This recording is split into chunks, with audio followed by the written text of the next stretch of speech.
Buenos días a todos y a todas. El día de hoy mis compañeras y yo les hablaremos acerca de los trastornos producidos por las sustancias. Mi grupo está conformado por Camila Francolín, Isabela Arenas, Isabela Gutiérrez, Daniela Sanabria, Paula Villegas y quien les habla María Lucía Angarita.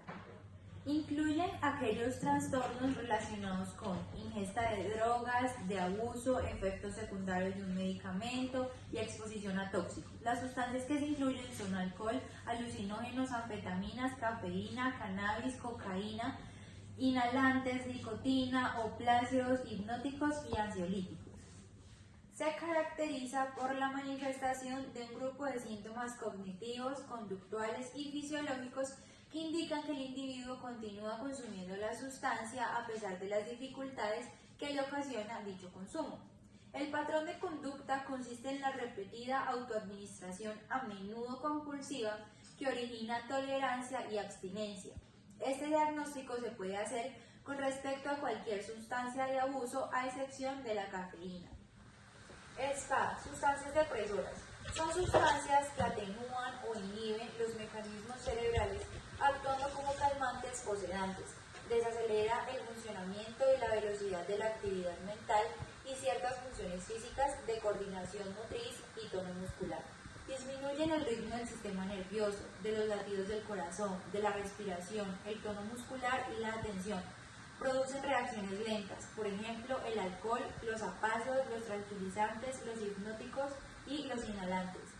Sustancias alucinógenas. Son sustancias que distorsionan la percepción de la realidad, alteran los sentidos, produciendo distorsión en la percepción de visiones, audiciones y generando sensaciones irreales. Aumentan los latidos del corazón, producen tolerancia, dependencia psicológica, pueden producir malformaciones congénitas, por ejemplo la marihuana, los ácidos como el LSD y hongos. Sustancias estimulantes. Son aquellas que aumentan los niveles de actividad motriz cognitiva, refuerzan la vigilia, el estado de alerta y la atención, y a menudo tienen potencial euforizante. Aumentan la frecuencia respiratoria, la tensión muscular, los latidos del corazón y la presión arterial. Incrementan la actividad física, producen agotamiento, alucinaciones, por ejemplo la coca, el crack, el bazuco, la nicotina, la cafeína, las bebidas energizantes y el éxtasis.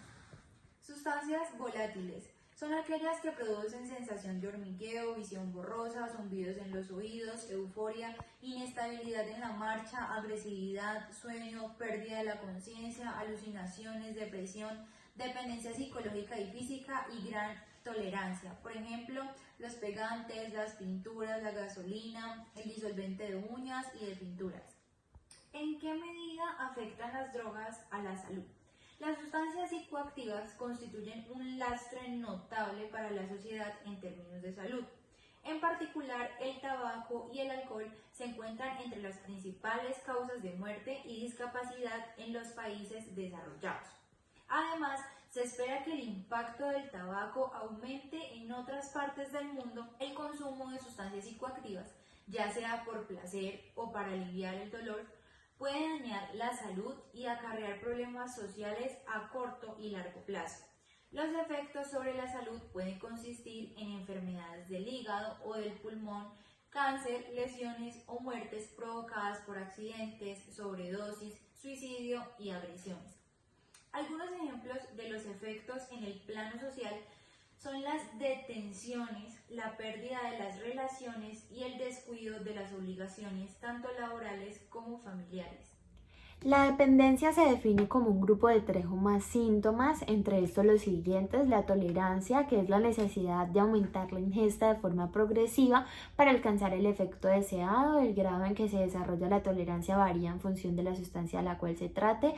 La abstinencia consiste en un cambio de conducta desadaptativa que se produce cuando disminuye la concentración de sangre o tejidos de la sustancia de abuso. También que el sujeto exprese el deseo de abandonar el consumo, que el sujeto dedique mucho tiempo a obtener la sustancia, de recuperarse de sus efectos, también que éste abandone todas sus actividades personales y familiares con tal de consumir la sustancia, y que el sujeto le resulte imposible la abstinencia a pesar de todas las dificultades que le causa este consumo.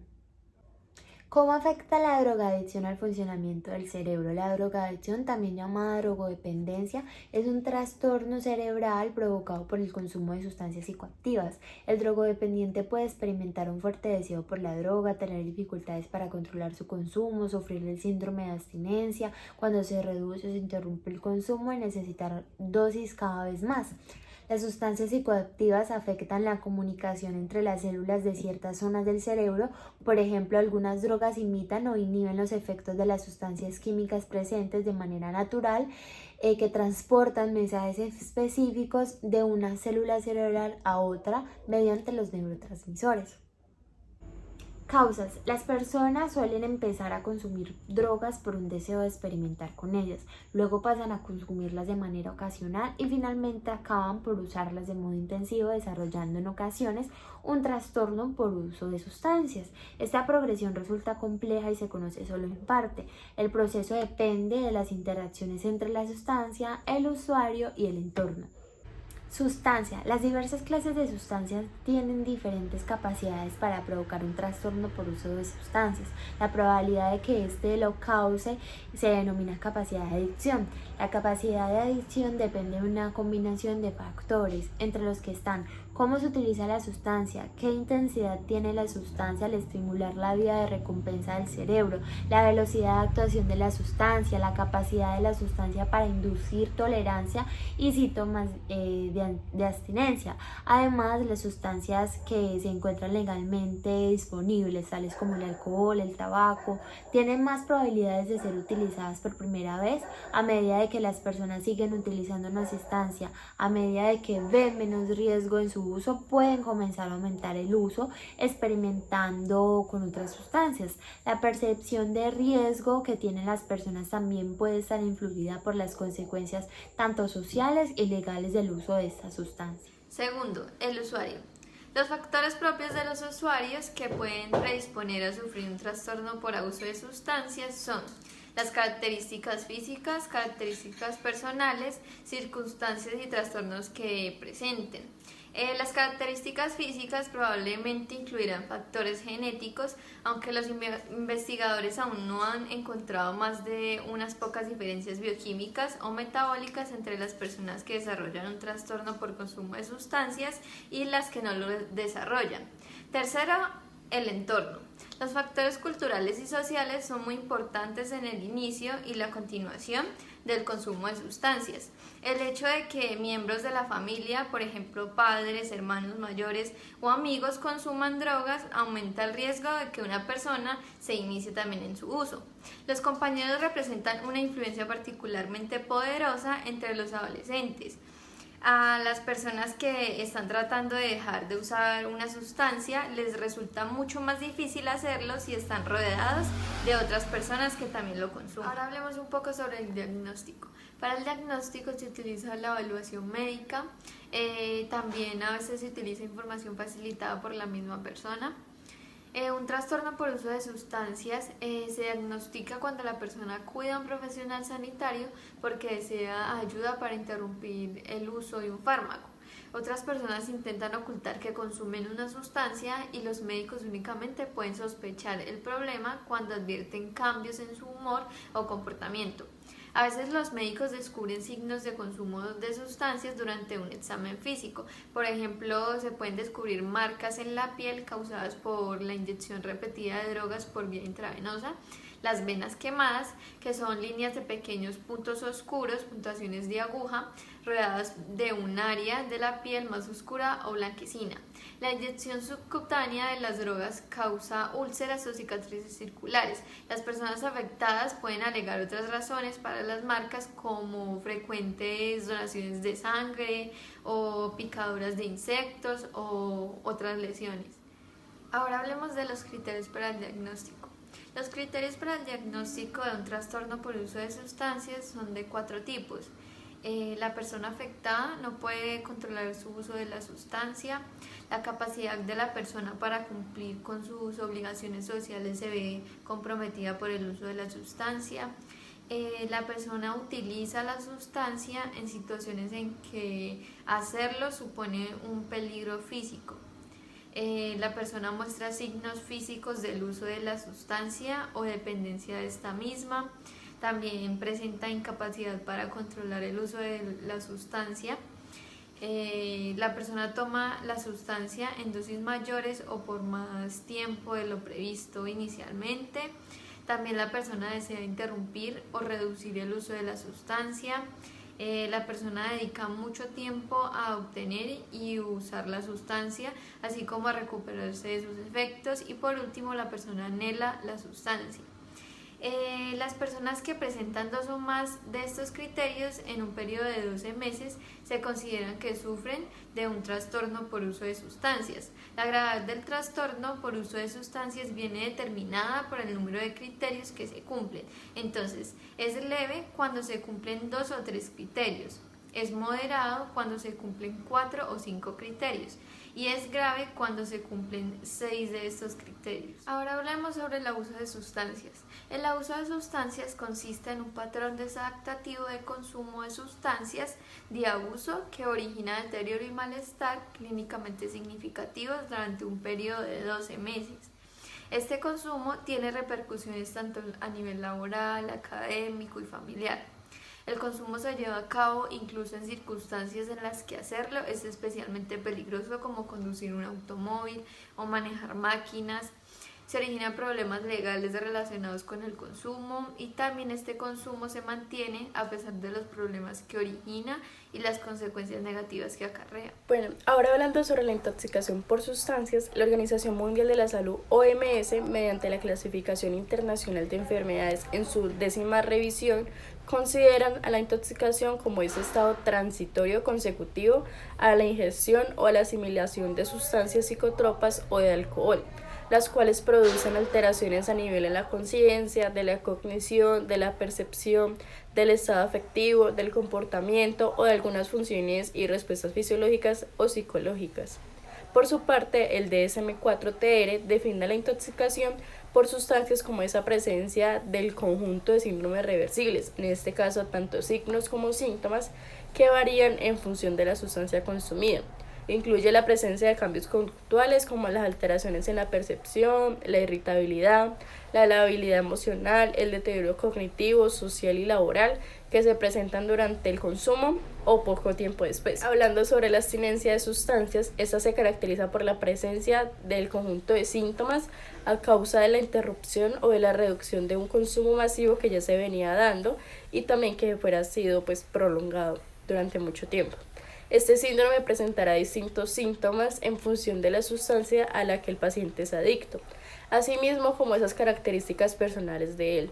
A rasgos generales, con la mayoría de las sustancias adictivas, el afectado por el síndrome de abstinencia puede presentar ese deseo irrefrenable de volver a consumir la sustancia, la irritabilidad, cambios en el carácter o dificultad para concentrarse.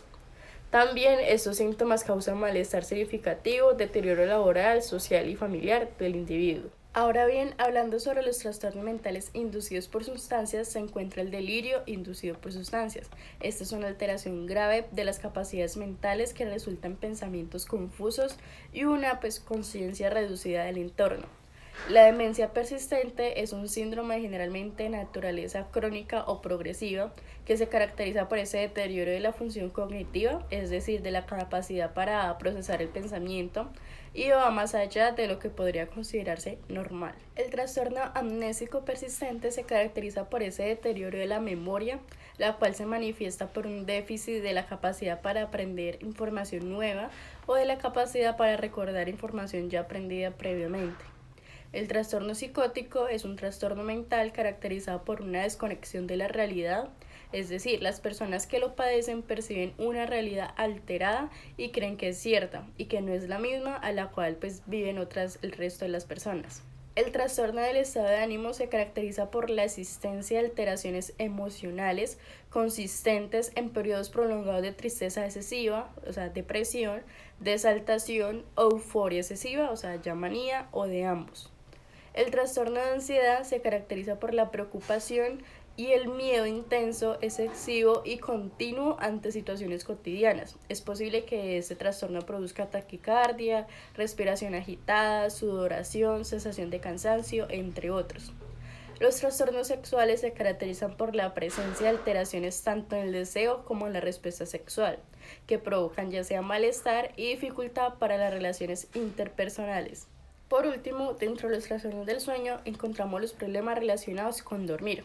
Estos pueden incluir dificultades con conciliar el sueño, permanecer dormido, quedarse dormido en momentos inapropiados, dormir demasiado y conductas anormales durante el sueño. Hay más de 100 trastornos diferentes del sueño y de vigilia, y estos se pueden agrupar en 4 categorías principales. El primero, en problemas para conciliar el sueño y permanecer dormido, como el insomnio; problemas para permanecer despierto, como la somnolencia diurna excesiva; problemas para mantener un horario regular de sueño, pues son problemas del ritmo de este mismo sueño; y por último, comportamientos inusuales durante el sueño, que son conductas que lo interrumpen. Los principales cambios que el DMS5 introduce son los siguientes. Primero, se elimina el abuso y la dependencia del DMS4 y solo queda el TRS como una suma de criterios de abuso y de dependencia de este mismo. El diagnóstico se hace cuando la persona tiene 2 o más síntomas de 11 a lo largo de un periodo de tiempo de 12 meses. El segundo, aparece el nivel de severidad: bajo, de 2 a 3, moderado, de 4 a 5 o severo, de 6 o más, en función del número de criterios del diagnóstico. Se ha sugerido que la categoría de baja equivale al abuso del DMS4 y las de moderado y severo equivalen a la dependencia del DMS4. Tercero, los 11 criterios proceden de unir los del abuso y la dependencia del DMS4 con las siguientes excepciones. A. Se elimina el ítem del DMS4 referido a tener problemas legales, acudiéndose a que apenas se utilizaban. B. Se añade el ítem de Craving. Cuarta, los TRS se dividen en 2 grupos: A. Trastorno por consumo de sustancias, y B. Por trastornos inducidos por sustancias, como desintoxicación, abstinencia u otros trastornos mentales inducidos por una sustancia o medicación. Se mantiene la mayoría de los síndromes psiquiátricos inducidos por sustancias del DMS4, ejemplo, la depresión inducida por su consumo de sustancias, y se amplía a otros ejemplos como el trastorno bipolar, incluido por el consumo de sustancias. Quinta, aparece por primera vez en el DMS5 el trastorno de juego dentro de la categoría de los trastornos por consumo de sustancias. Sexta, las sustancias pasan de 11 en el DMS4 a 10 en el DMS5. Al hacer una reorganización de las mismas, quedan las siguientes: alcohol, cafeína, cannabis, alucinógenos, fenciclidina y otros alucinógenos, inhalantes, opiáceos, sedantes, hipnóticos y ansiolíticos, estimulantes, o sea, sustancias anfetamínicas, cocaína y otros estimulantes, tabaco y otra sustancia o sustancias desconocidas. Séptima, se introduce el síndrome de abstinencia del cannabis, que no aparecía en el DMS4. El síndrome de abstinencia para la cafeína no se incluye, solo aparece en el apartado C del manual. En la tabla puede verse un cuadro comparativo entre el DMS5 y el DMS4. Aquí en la tabla 1 vemos los criterios de diagnóstico por el DMS5 para el trastorno del consumo de la sustancia. Primero tenemos el control desinhibitorio, que es el consumo de grandes cantidades de sustancias o lo hace durante un tiempo más prolongado de lo previsto. Tenemos los deseos insistentes de dejar o regular su consumo y se relata esfuerzos fallidos por disminuir o abandonar este. También está la inversión de gran parte del tiempo intentando conseguir la droga, consumiéndola o recuperándose. Por otro lado está el deseo intensivo de consumo. También está el deterioro social, que aquí el consumo recurrente puede llegar al incumplimiento de deberes como en el ámbito académico, laborales o domésticos. Puede seguir consumiendo a pesar de los problemas recurrentes o persistentes en la esfera social o interpersonal causados o exacerbados por los efectos de este consumo. También se producen o abandonan importantes actividades sociales o ocupaciones recreativas debido al consumo de estas sustancias. Está el consumo de riesgo, que puede producirse un consumo recurrente de la sustancia incluso en situaciones en las que provocan un riesgo físico. La persona consume de forma continuada a pesar de saber que padece un problema físico o psíquico, recurrente o persistente. que probablemente le pueda originar o exacerbar por dicho consumo. También tenemos el criterio farmacológico, que está la tolerancia y la abstinencia. Tratamiento. Varía en función de la sustancia y de las circunstancias. El tratamiento específico depende de la droga consumida, pero generalmente consiste en asesoramiento y a veces requiere la utilización de otras sustancias. Lo que es el apoyo de la familia y de los grupos de ayuda contribuyen a mantener el compromiso de la persona en la interrupción del consumo. Dado de que el hecho de compartir agujas es una causa frecuente de infección del VIH, se llevan a cabo programas para reducir su incidencia. Su objetivo es reducir los contagios debido al uso de las drogas en los que no pueden dejar de consumirlas. Por ello, a los consumidores se les proporciona agujas y jeringas esterilizadas para que no reutilicen. Esta estrategia ayuda a reducir la transmisión de la infección del VIH y de la hepatitis. El modelo Matrix, el cual es un enfoque diseñado para jóvenes adictos psicoestimulantes con componentes variados, en el cual se destacan las terapias conductuales junto a enfoques psicoeducativos, estrategias de autoayuda, consejo psicológico individual y de grupo. También tenemos la psicoterapia expresiva de apoyo, el cual muestra mayor interés en el ámbito del tratamiento de mantenimiento con metadona, pacientes que prestan problemas de salud mental combinados con conductas adictivas. Está marcada en el campo de las terapias dinámicas breves y presta especial atención al análisis de la relación entre sentimientos, conducta y drogas. También tenemos el consejo individualizado, el cual agrupa una serie de estrategias psicológicas y sociales de diversa índole que mayoritariamente podrían estar inscritas dentro del ámbito de la modificación de la conducta, y esta hace especial hincapié en los problemas derivados o asociados al consumo de drogas. También resalta el establecimiento de metas a corto plazo, elaborando estrategias de afrontamiento adecuadas para los problemas asociados con la abstinencia, y orienta a pacientes hacia los servicios comunitarios más adecuados para cubrir sus carencias médicas, sociales, económicas, de empleo, entre otras muchas más. También tenemos la terapia de incremento emocional, la cual es una técnica de consejo psicológico que busca la motivación del paciente para que abandone el uso de drogas. Busca utilizar los recursos intelectuales del paciente o elementos de su entorno que le faciliten el cambio deseado hacia la abstinencia. Tenemos también la terapia conductual para adolescentes, el cual es una estrategia terapéutica que se basa en principios de la terapia de conducta tales como el control estimular, modelado de conductas y reforzamiento contingente. En esta aproximación terapéutica para los adolescentes con problemas de drogas se presta especial atención a los mecanismos de control social, implicando en el proceso terapéutico a la familia o a otras personas significativas para el paciente. También tenemos la terapia familiar multidimensional para adolescentes, pues al igual que en el caso anterior, este enfoque terapéutico está pensado especialmente para adolescentes con problemas con las drogas, pero a diferencia de la terapia conductual para adolescentes, el foco de esta psicoterapia se centra en las relaciones familiares, ya que el problema adictivo es visto como un producto de una red de influencias, en la que la red familiar tiene un papel clave. Tenemos también la terapia multisistémica, el cual es un enfoque terapéutico intensivo dirigido a adolescentes con problemas de drogas y una conducta antisocial marcada. Terapia combinada o de tipo conductual y reemplazo de la nicotina. Esta se basa en una estrategia que utiliza técnicas conductuales como el entrenamiento en afrontamiento de situaciones de riesgo junto al soporte de los parches o chicles de nicotina. Tenemos también el enfoque de refuerzo comunitario, más conocido como vouchers. Esta es una terapia multimodal que ha sido uno de los también mejor evaluados según el NIDA y ha sido utilizado con éxito con pacientes alcohólicos, heroinómanos y cocainómanos. Los vouchers están basados en la economía de fichas y son justificantes de analíticas orinas negativas que pueden intercambiarse por diversos refuerzos.